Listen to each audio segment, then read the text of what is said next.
Channel quarters, all hands man your battle stations.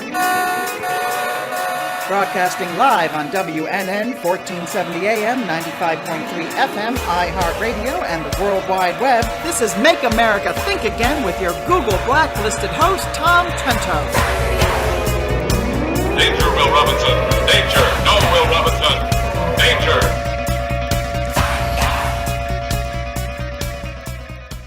Today is Wednesday, the 25th of March. Beautiful day in South Florida. Quiet, no traffic.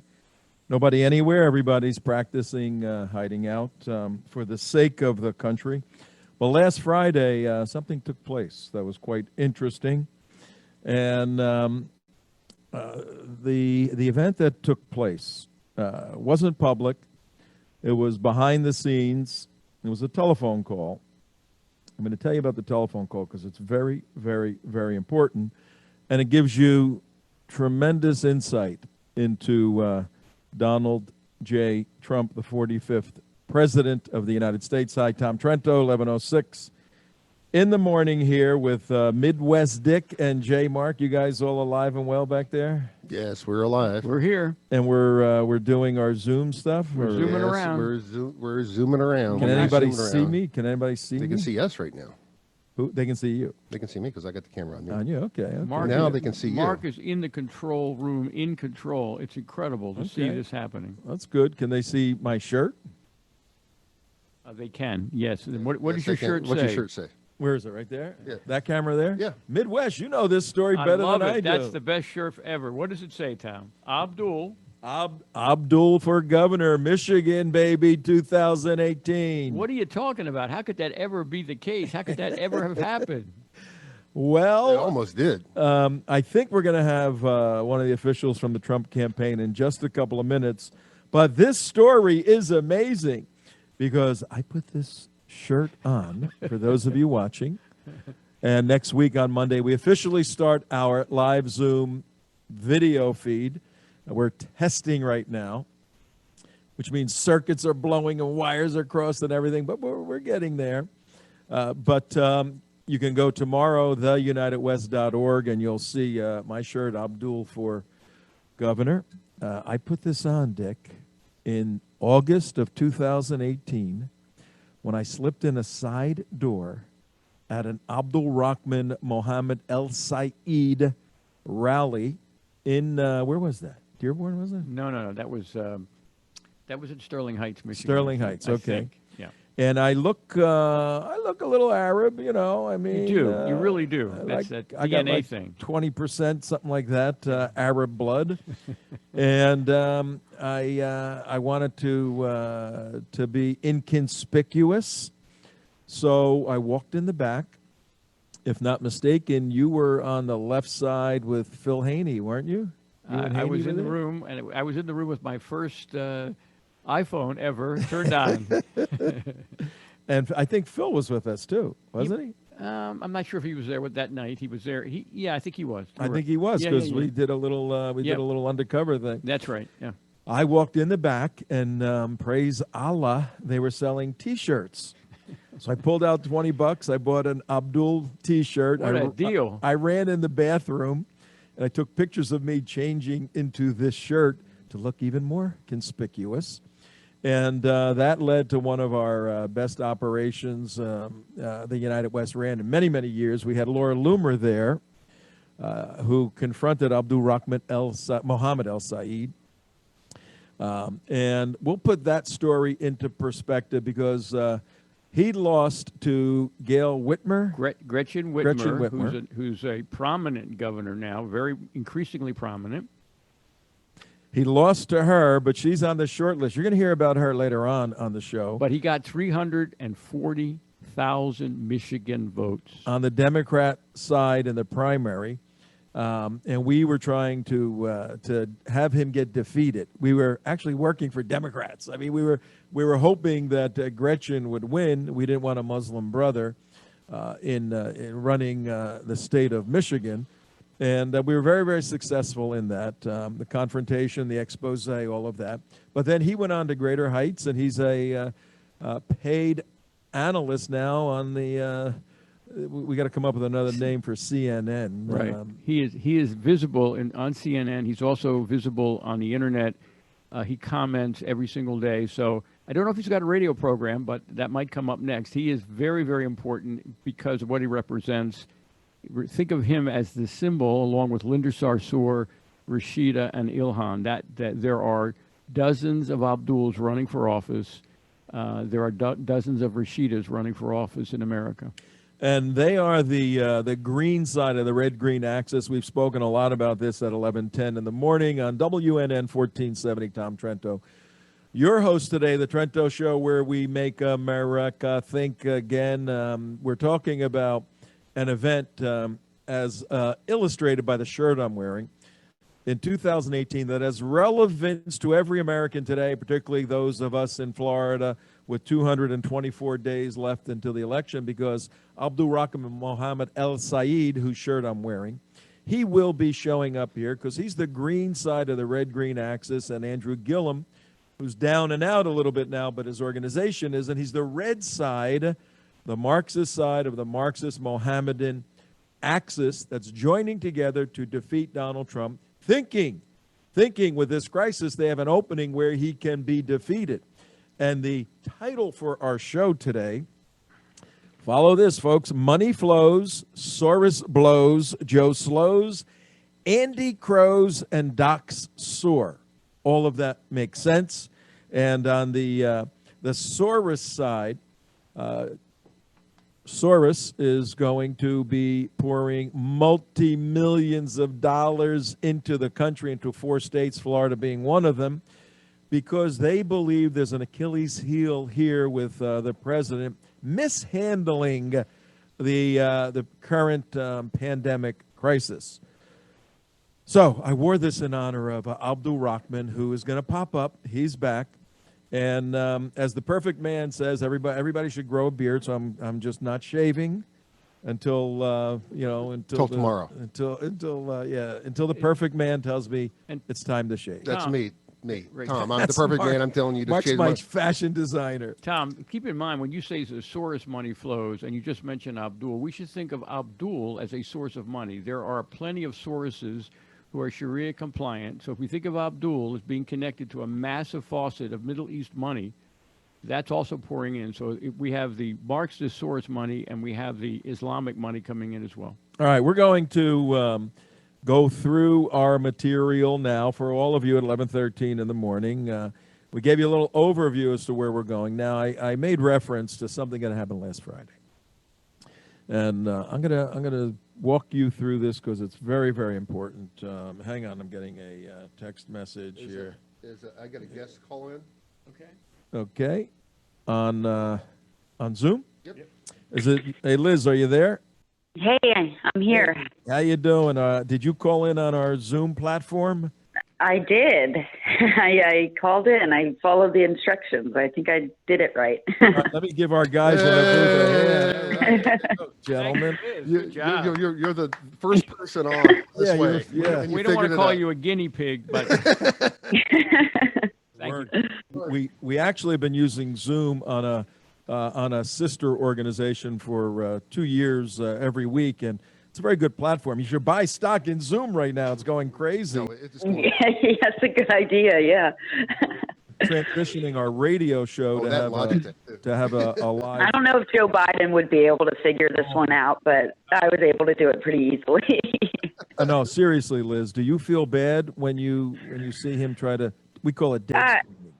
I mean, it's just a disaster every time. They try to set up a studio in his basement there, but that doesn't help. I mean, he doesn't even know what to say when the teleprompter goes out. He's been alone for a week, and he still has no idea what to tell the American people. It's a complete disaster.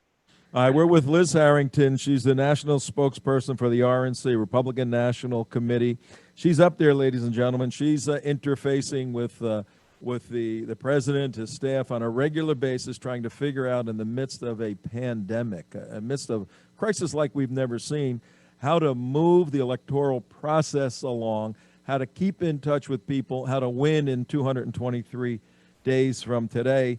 So, Liz, a couple of questions. The stimulus. All of us went nuts yesterday when Nancy Pelosi just overnight wrote 1,400 pages and came out with this stuff. Did she get any of her nonsensical leftist policies into the Senate bill? Do we know? I don't think so. I think it's what we've heard from Senator Schumer is he's trying to spin this as if the Democrats got, they really held corporations accountable, and that's why it was worth it. In fact, what we've got is basically the same exact deal that Democrat senators had negotiated over the weekend before Nancy Pelosi. We should ask to see if we can see her carbon footprint from flying in over the weekend to torpedo this bill, which the Democrats blocked on Sunday. By voting that down, they voted to say we won't take 30 more hours to negotiate. So all that they've done is basically come back in and negotiate the same exact deal because the president was very strong on this and the Republicans said, no way in heck are we getting the Green New Deal for a coronavirus relief package when Americans are waiting for checks that the government said they were going to come together in Congress to deliver on. It's absolutely appalling that the Democrats did this. All they've done is waste our time. They've gotten nothing. At the last minute, she was still trying to get abortion funding to try to consider Planned Parenthood as a business. Well, at least we're finally getting Democrats to admit they view abortion as a business. It's absolutely appalling. That's a unfortunate consequent that obviously plays to those who are pro-life, and that's the position of the pro-life. The position of the Republican Party, folks, is a pro-life position. That's, on this show, Liz, we've gone through the platform and looked at both sides. But now that they view this as a business, just another indictment against what they're doing. But we've laid out over the past couple of days the hypocrisy, on the left. And this seems to be a smoke and mirrors job with Schumer, where basically it's the same bill, but he comes out saying, we did it, we showed these guys. But they did, I think by name, said Donald Trump and his family can't get one penny of this. I mean, what's the morality of that? I don't understand what's going on with that. It's absolutely ridiculous. And President Trump doesn't want it anyway. I mean, you saw him the other day with these absurd attacks saying, well, sir, do you have stock? And he said, I don't own stock, I own things. And so he really just threw the media's absurd straw man out the window because it's ridiculous. The president isn't concerned. If he was concerned about his bottom line and his businesses, he would have never ran for president in the first place. I mean, the idea that he's profiting off his office, if anything, he's lost money from the media and the Democrats' with incessant attacks against him. And so it's really absurd that the Democrats demanded this. I'm sure the president and his family do not mind. I'm sure they do not care. I'm sure they were not looking for a handout either way. But I guess that's one of the things they'll say that, oh, wow, we negotiated this in there. The point is, they could have negotiated this stuff for 30 hours starting Sunday night. And instead, now here we are on Wednesday. The House is not even in session. They checked in and checked out 2 minutes later. All they've done is waste more of our precious time. And we've seen this from Nancy Pelosi since she's been back in the speakership. I mean, look how they wasted our 5 months on an impeachment sham. But now she's wasting our time in the middle of a global pandemic when the American people are expecting more. And it's really shameful. I'm glad that some adults in the room have gotten back to negotiating and gotten a deal, which is basically the same deal that we had over the weekend before she flew in and torpedoed it. But people aren't going to forget this. They're not going to forget what the Democrats did here, trying to get a far left agenda in the midst of a global pandemic when people are stuck at home worrying about their next paycheck. And Democrats, Nancy Pelosi's not worried about it, and she'll fly back and forth all day long. And yet an airline industry that employs millions of Americans, over 2 million Americans work for the airliners, and she wants to use it as an opportunity to overregulate them and hurt their business even more when, through no fault of their own, they're suffering right now because of a virus. It's absolutely shameful, and people aren't going to forget that. No, and we're not going to let them forget it. Tom Trento, 11:20 in the morning, East Coast time, WNN 1470, 95.3. Liz Harrington, she's the national spokesperson for the RNC, Republican National Committee, who I'm sure has their hands busy. But, ladies and gentlemen, we laid out the other day, Liz, a timeline starting back in January, and we juxtaposed the work of the hardcore left, Pelosi, and the whole impeachment movement over with the timeline of the knowledge of the virus coming out of China and the steps that the president took very, very rapidly in the midst of being impeached. And you see two different universes taking place, yet these people have the hypocrisy to turn around and condemn this guy for not taking action when he shut down travel, obviously, as you know, and our audience knows, from China, and was ridiculed and rebuked for being xenophobic. And I think the president said the other day, I'm not sure Joe Biden knows what that word means, xenophobic. You got it. This guy he's an entertainer. I mean, he's a tremendous entertainer on a factual basis who has, I'm going to do a story after we're finished with you. Last Friday when Tony Perkins and 700 pastors had a call-in with Mike Pence where the president said, I want to be on that call. I'm going to go through that for our audience in a little bit. But, you know, you could see that the president is evolving in many respects as an individual who was a self-made man, by everyone's estimation, to an individual now that's becoming more of a man of God. Do you see that, Liz? Absolutely. I loved what he said yesterday about Easter. And, you know, the media is trying to just tear him apart over this. You know, the medical experts are saying that's not. He said, wouldn't it be great? Wouldn't it be a beautiful thing? He said, Easter is a very important day to me. Wouldn't it be great to have churches full again? And it would be. And that's a great goal to be aspiring to. He's absolutely right. We can't be shut down forever. We have an economy. If this economy collapses because the government's forcing everybody to be closed down, I mean, that you can't have the cure be worse than the disease itself. So the president's going to make a right decision. His leadership has been absolutely amazing, and any objective observer watching this, I think, and you see it in the poll numbers reflecting it. People are approving of the response because he's calm, he's cool, collected, and he's making decisions. He's informing the people. And it's not all about him. You know, I was thinking about this last night. You know, Dr. Fauci's been the head of the infectious diseases department at NIH since Reagan. But a lot of us are unfamiliar with him. But you know why? Because President Trump uplifts these people, the professionals, the experts, and makes them out in the forefront.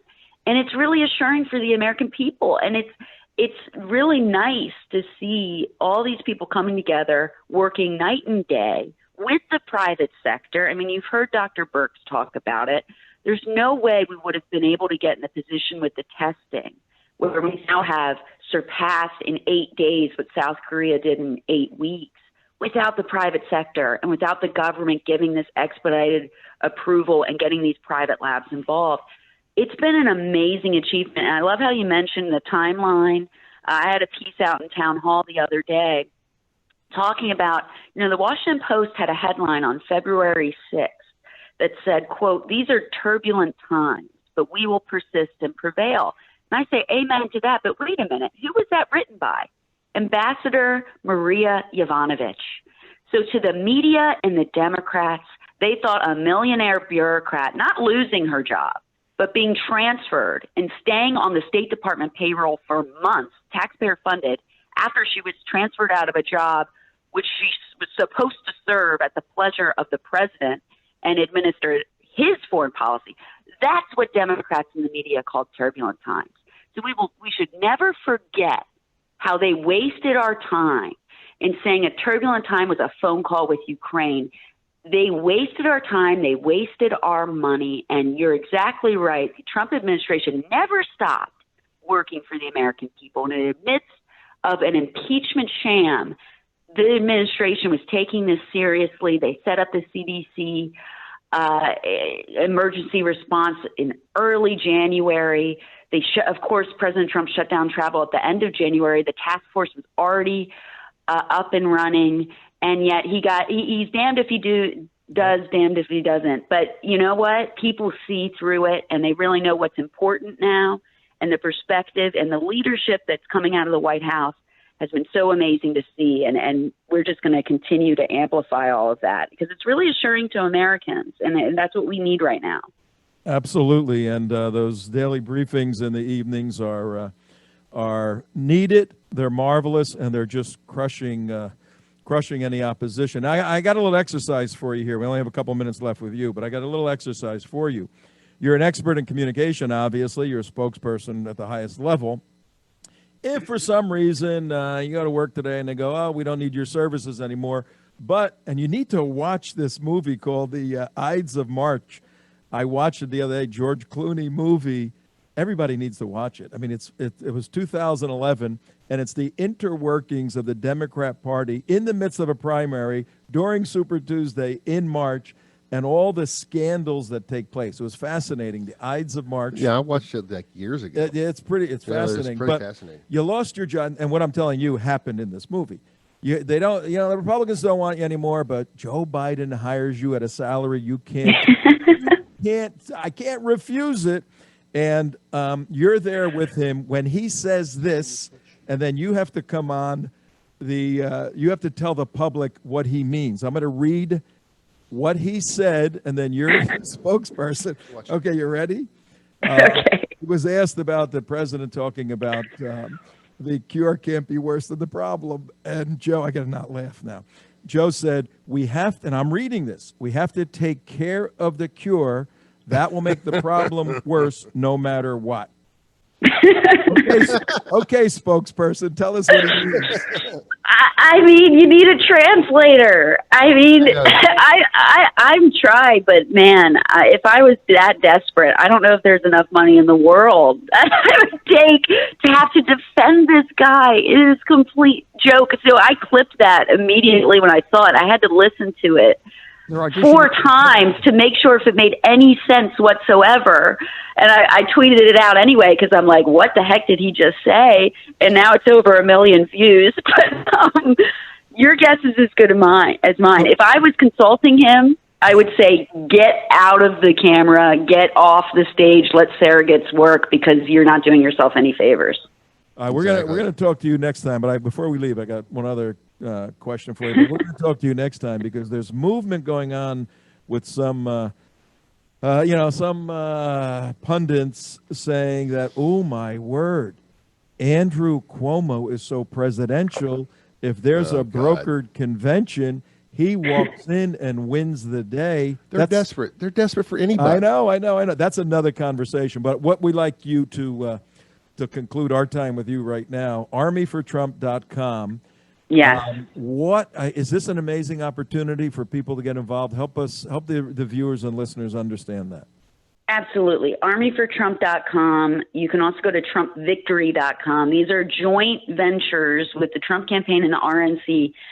Everyone's, self-quarantining, doing the social distance. We're not out there knocking on doors. However, there's a tremendous opportunity to get involved online, and you can still make phone calls. So we had our National Day of Action last Saturday. We made 1.5 million phone calls. Our volunteers are so amazing, and that's how you can join the fight and get involved because the fight goes on. Armyfortrump.com. You can make phone calls from your self-quarantine. It's absolutely a fantastic opportunity. All right, Liz Harrington, you stay safe, and we'll talk. You too. in a week or so, and wash your hands, okay? I will. Thank you very much. Take it easy. Bye-bye. Liz Harrington, Bye-bye. National Spokesperson for the RNC, Republican National Convention. Hey guys, I got to give you a thumbs up here. You made that work. It was a little scratchy, some of it, and Not my fault. Not my But fault. then it cleared up perfectly. Not my fault. Not my fault. I can't control that. No, but but Not was my it Dick's fault. But you Was are it in Dick's- It wasn't control. Disk's fault. You're- It wasn't your fault. Okay. Blame it on Zoom. It was but you were in control. I'm impressed. Okay, it cleared up perfectly. Whatever happened, but she's great. She's on the front lines, and look. For our listening and viewing audience, 11:30, halfway through the hour here on the 25th Wednesday, March. Liz Harrington is right there. I mean, the RNC works in conjunction with the administration in terms of figuring out how to manage the campaign nationwide, and Liz is the national spokesperson. So she knows everything that's going on. And she's a cool person too. Well, think about it. relaxed. Instead of having rallies of 100,000 people, they're actually having actions every day that people can watch and see what's going on. I think this is really an interesting situation within the campaign. We're solving a problem. We've got a leader. He's a business person. He's reacting. I think the point about him bringing experts to the fore, he's not afraid of experts. He is flexible. So I think all of those things are a complete change to the campaign, but it's actually happening. You know, he gets, look, we understand the game. We didn't just start at this yesterday. I've been doing this for a lot of years. And you always take a shot at your opposition, even if it's not an opening, a legitimate opening. If there's a little something there, you take a shot. We understand that.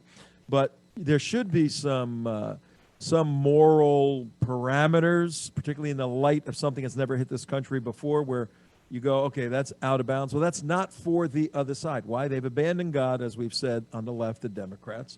As a party, they've abandoned God. And they have adopted policies, and the foremost policy, we can't, from a moral perspective. Now, if there's a God, then he's either detached or involved. If he's detached, that's called deism. He kind of wound up the world and let it go. Whatever happens, happens. Some people believe that. If there's not a God, what are we doing this for? I'm going to rob everybody's house if there's not a God, and you can't tell me I can't do that. You know, I make my own rules. It's another time for that discussion. But if there is a God and he's involved, and if he has chosen to bring human beings in the world through their mother, and a particular party says, okay, to kill that baby there, this is the utmost, greatest injustice, social injustice to a human being ever. And there's consequences for stuff like that.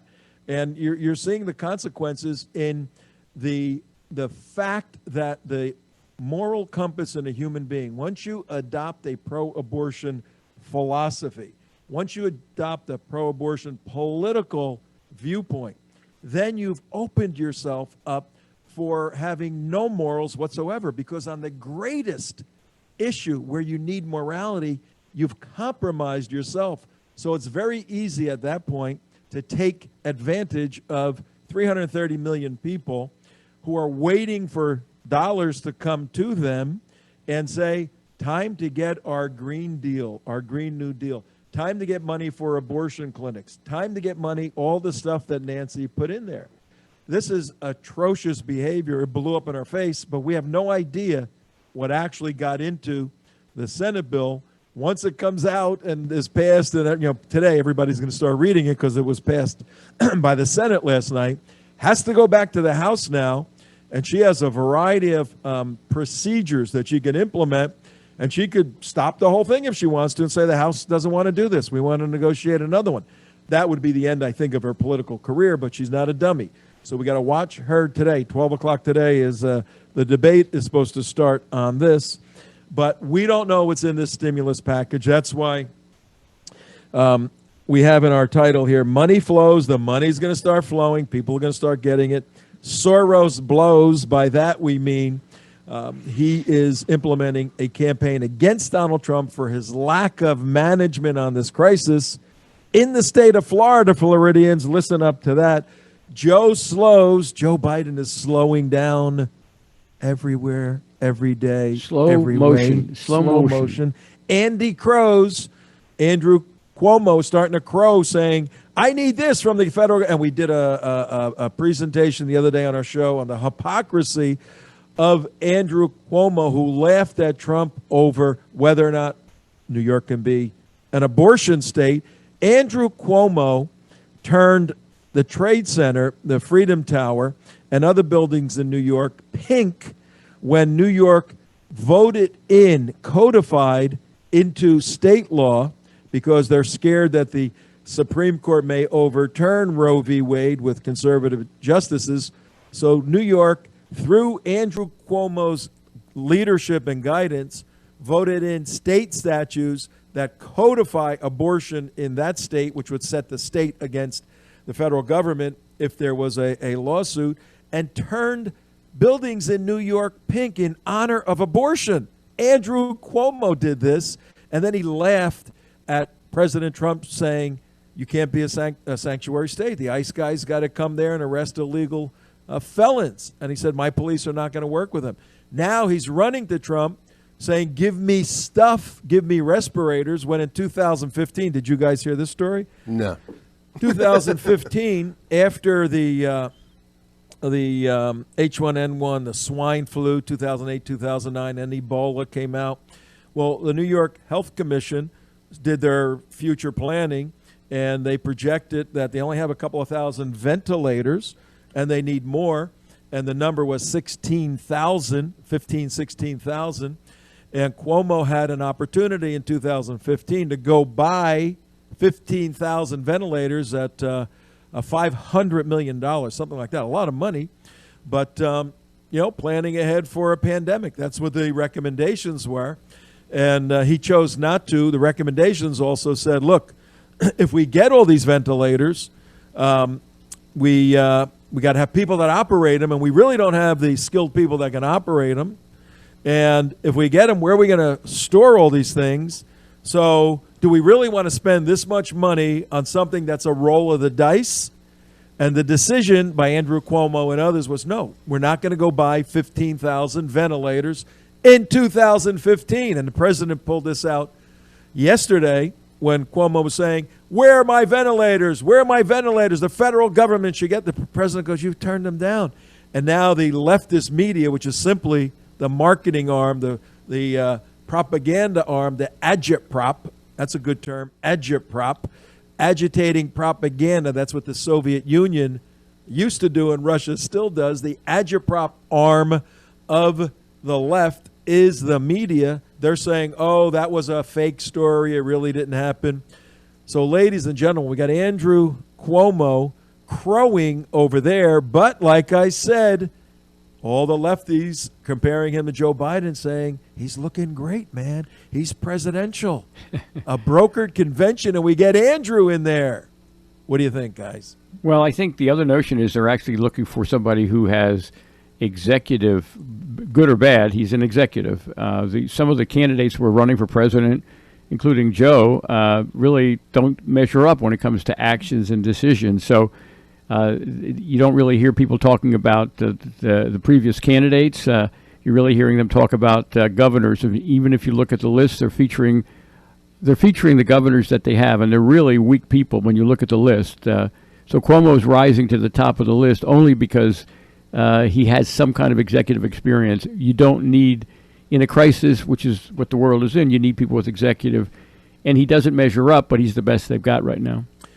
Yeah, so keep your eye on Andrew Gillum. But let me go back to last Friday, because this gives insight into the president saying yesterday in his daily briefing. These briefings are very good, though. CNN and the others on the left, even some of the networks, don't even carry it anymore. They just cut in and out if they think something's there, which is fine, because if you carry this... Well, you know why, Tom. Why?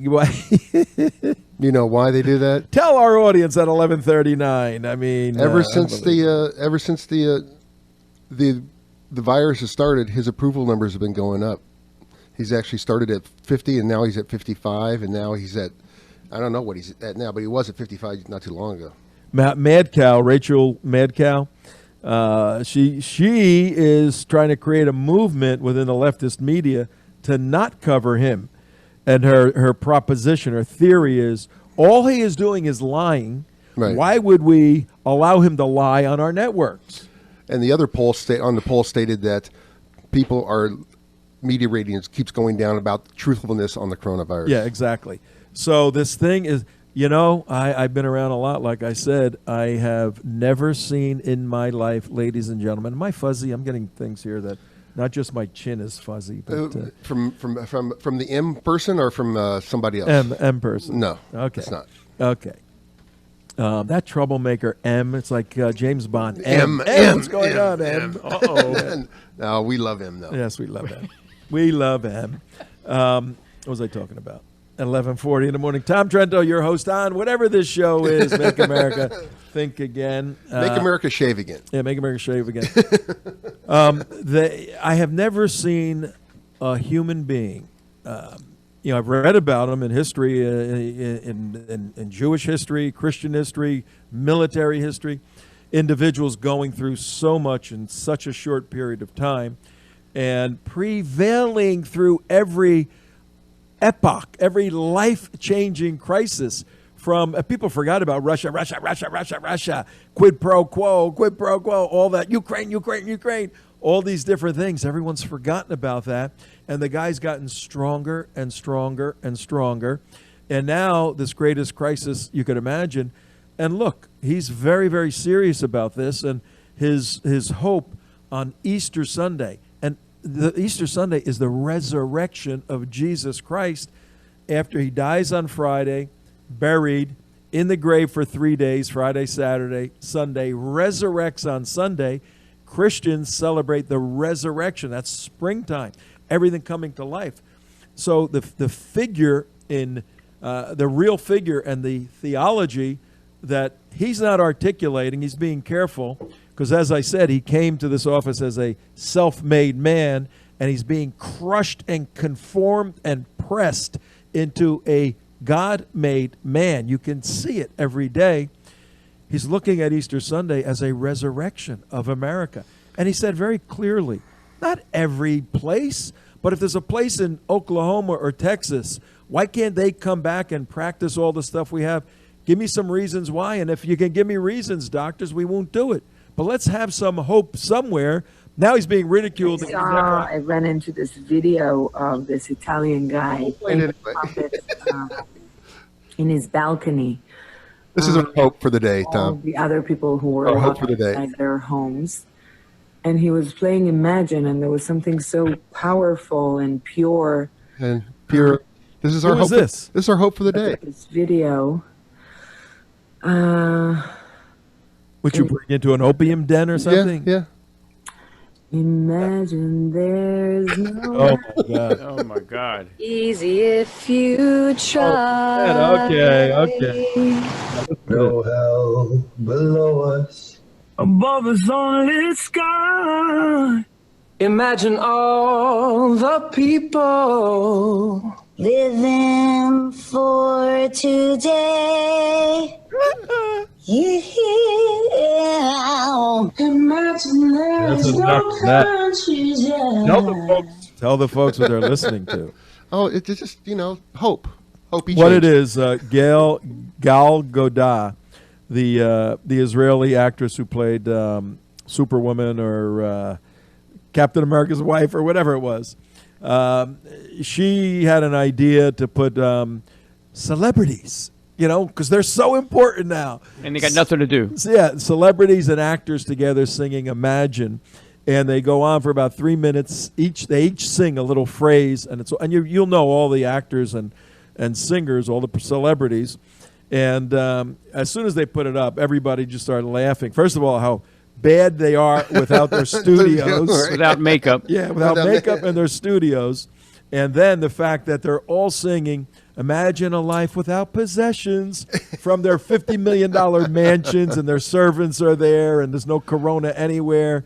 Just the hypocrisy and the foolishness. Narcissist. Listen, all you kids that are listening to the show at 11:44, don't ever take seriously an actor or a singer or a celebrity. They're usually very disturbed individuals who go into this for a whole bunch of reasons, into acting and performing and all of that. But very few of them have any basis for saying anything that you should follow. Always listen, but your default should be, okay, I'm going to listen to a bunch of nonsense. If something makes sense, take it. But I guarantee you 99.9% of the time, it's all nonsense. It's not going to happen. Wait a minute. I think we have an alert coming in. We just had an example of celebraphobia. You are unreasonably afraid of celebrities, celebraphobia, right here on the show. Get that URL, celebraphobia. We want that. We want that. Absolutely. All right, look, it's 11:45. Tom Trento, yours. I'm going to get to this last Friday because it's very, very important. Here we go. Listen carefully. This took place last Friday. It involves the President of the United States of America, Donald Trump. And it gives tremendous insight into where he is traveling to find strength and encouragement to handle the situation right now. Remember the word stamina. Remember that word as I walk you through what happened last Friday. Our very dear friend, General Jerry Boykin, who has done a lot. We've done a lot with him through the years. He's the Executive Vice President of Family Research Council in Washington, D.C., and the president of that is Tony Perkins, former Marine. And Family Research Council is a Christian organization dedicated to arguing for a Judeo-Christian worldview and conforming our world to the principles found in the Constitution. That's what they're all about. Well, last Friday, Tony had a conference call with 700 pastors. He brought in Vice President Pence to lead the conference call. And it was going to be a time of prayer, to pray for the country at a very difficult time, obviously. And Tony said that there's hardly a busier, more burdened man in America right now than President Trump. I don't think anybody disagrees with that. And yet on Friday, this past Friday, a few days ago, when he heard that Vice President Mike Pence was about to jump on a Family Research Council conference call with 700 pastors, President Trump asked Mike Pence, "Hey, can I join that conference call?" Tony Perkins said, "Hearing the president's voice was a surprise even to me, but more importantly, hearing his earnest desire to stand with 700 faith leaders of America in crisis was not surprising to me." Tony goes on. He says, "When I told the president I was going to be speaking to all of you," Mike explained, the president, in the midst of an extraordinarily busy day. But President Trump looked at me, at Mike Pence, and said, "Hey, Mike, I got to find time. I need to find time." To the president, Mike went on, "The prayers of the people on this call mean everything to him. So despite everything facing America, the two most important leaders of this nation, the president and the vice president, stopped everything to pray with people on the ground who are ministering to their communities right now." And the president said on the call, he didn't just listen. He said, "Hey, it's a wild world." He said, this virus came upon us so suddenly, and we were doing better than we've ever done before as a country in terms of the economy. And then all of a sudden, this is the president speaking on this call to 700 pastors, we got hit with this thing. We had to close it down, he said. We're actually paying a big price to close it down. Never happened before. But I think we're going to come out stronger than ever before. And then turning to the pastors, hundreds of them on the call, and the 15,000 people who heard it later on, it was rebroadcast, the president said very sincerely, "Look, everyone, I want to thank you for praying for our country and for those who are sick. You guys do such an incredible job. You're a very inspirational people. And I'm with you all the way. You know that you see what we've done for Right to Life. You see what we've done for families. You've seen all the hard work we've done together. I've been working with many of you, many of the people on this call, Many of these people, we've had tremendous support, and we're going to get over this. But before the president left the call, I asked him, Tony Perkins asked him, what he'd most like the people to be praying for. And the president responded, Tony, he said, I want the people of America to pray for the health of our country, the strength of our country. We're doing something amazing. And then one day it ended. So that would be it. And he went on that Americans need to make the right choice on November 3rd. And after Tony Perkins stopped praying over the president, he said, the president said to Tony, you mentioned the word stamina. We do need stamina. Thank you very much, Tony Perkins. And Tom, I think it's significant to just let that set. He mentioned Easter. Think about the people who, if they had it themselves, would disband the holiday Easter under Hillary or Joe or any of the other people. We might not even have an Easter holiday next year.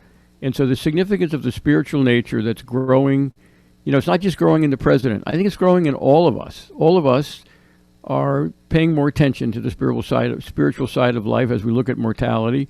And I think for a leader to take that, I guess the other comment would be, we talk about the evangelicals who need to take this action and make sure they register, make sure they are mobilized to vote, and make sure they spread the message to the other evangelicals. The evangelicals will save the country or not.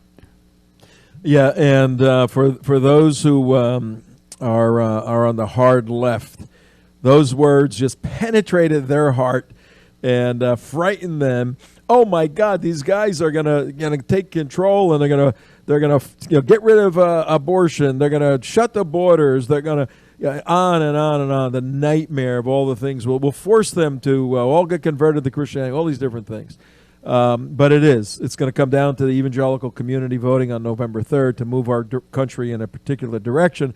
And we know that problem better than anyone here in the state of Florida, with over 1 million, somewhere between 3 and 5. The number fluctuates because we have now, from 2 years ago, we have almost 1 million more people than we did. And here, and many of those are evangelicals. That's what we're working on. So, but the big point, not only the mobilization of the evangelicals, which we're doing, but I want to draw attention, specific attention, to the metamorphosis. Good word, metamorphosis. The transition, the changing. The New Testament says that when a person becomes a Christian, there's a metamorphosis, a changing that takes place in their mind. They see the world differently, and the image there, Greek word, the image is the chrysalis, the cocoon of a butterfly that breaks out. That transition of the cocoon, the caterpillar, breaking out and becoming a butterfly. That's the Greek term metamorphosis, which the writers of the New Testament used to convey what takes place in a mind. It's in a cocoon, and then it breaks out to become this beautiful butterfly when it understands who Jesus Christ is. That's the same exact term. You're seeing in President Trump a metamorphosis on a more fundamental level of a self-made man by his own admission. A man who didn't even know how to cite a Bible passage when somebody said, what's your favorite passage? He said, it's in 2 Corinthians.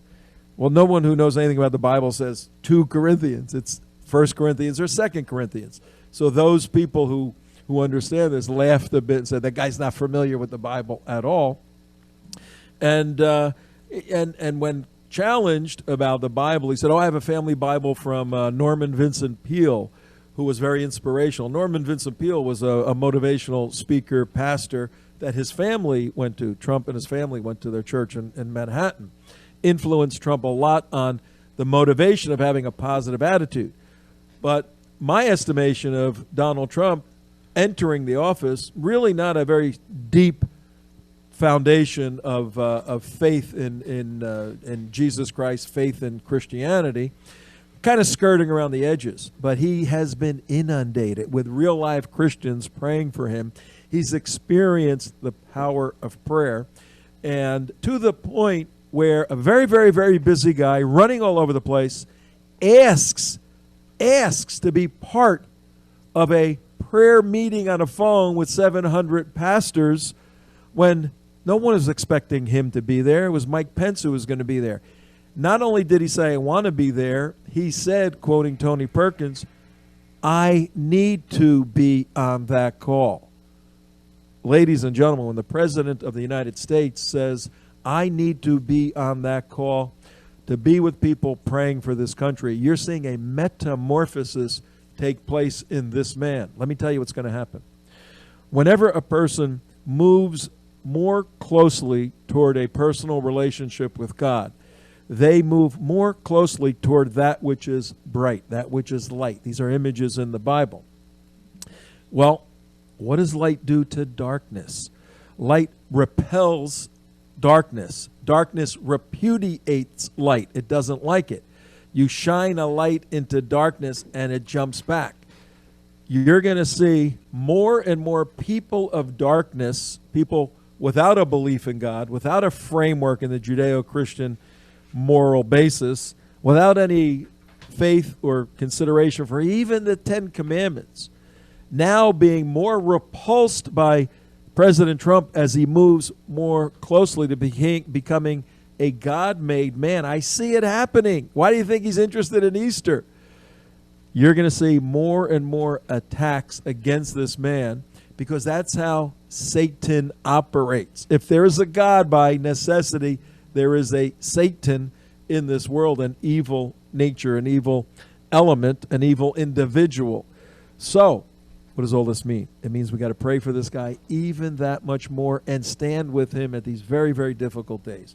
And part of what we're doing here at the United West to accomplish this, we're going to try to maintain our radio show. We don't have donations coming in like they used to, and we know we'll be here another month, and we hope longer, but we don't. We're doing this work, and we need people to support it. If you can support it, theunitedwest.org, donate. But we're on every day, 11 o'clock to 12 o'clock, starting next Monday. And I will shave by next Monday because Allah will tell me so. Tomorrow. Starting next Monday. Tomorrow. At 10:30. I hear Allah.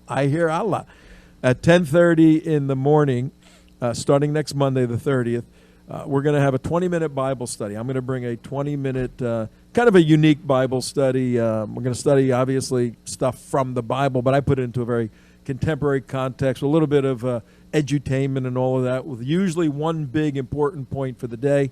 And if I'm correct, gentlemen, we can get input from the folks for questions and everything. Right at the end of that. Now remember, this will be for the webinar audience. So if you're interested in the Bible study, you'll need to go. There'll be a registration process. It'll be available online, so you'll be able to connect at 10:30 through the webinar connection, Bible study, and then proceeding to the radio program at 11. All right, and I put out a little promotional, and we're going to be leaving here in a minute, but here's what I have. I give my background, and then I say, you don't want to miss this, because I will deal with things like, is the coronavirus God's way of punishing liberals? If there is no God, who do we pray to? Is it okay to lock my kids in a closet for a couple of hours a day? I think every mother, you know what? Teachers ought to be paid $1 million a year now. Whoa. Is the world going to end before Disney reopens? I will deal with those earth-shattering questions biblically, and many more biblically starting next week. But we will see you tomorrow, Thursday. Tom Trento, Jay Mark, and Midwest Dick saying goodbye. And remember, wash your hands and pray for the President of the United States of America. Bye-bye.